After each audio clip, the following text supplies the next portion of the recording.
Today we are talking about asking for help. Asking for help. What does that mean? How do you do it? Do you do it? Benefits of it. The benefits of it, the difficulties of it, and really asking for help, I think in a smaller term, is vulnerability, being vulnerable. And so I come as I am today to you.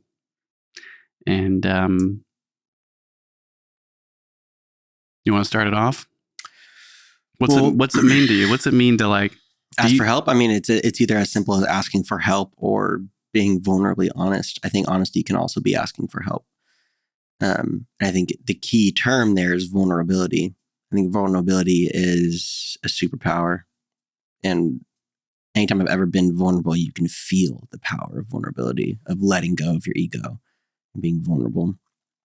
So I think that's kind of like the underlining aspect of asking for help is being vulnerable with another person about something that you're afraid of, something that you're afraid of letting people know about you, something that makes you feel weak or something that makes you feel afraid.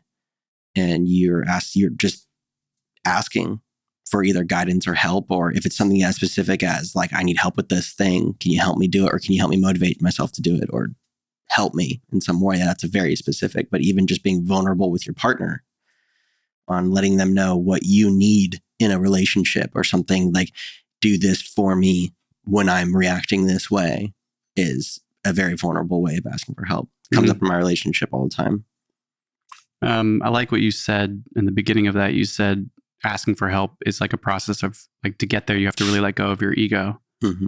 Can you elaborate on that? Like, what is the process of how do you let go of your ego, or how does that feel to you to let go of your ego to ask for help? Well, it feels very defeating, and it's letting yourself feel defeated for the reward of hopefully being benefited by the help of another person. But it's letting go of that ego. And it's hard to explain what that would like. It doesn't necessarily feel good right away.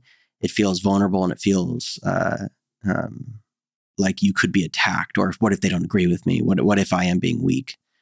And every time I've ever been vulnerable, it's normally received pretty well, because vulnerability is powerful. People can feel the realness in vulnerability.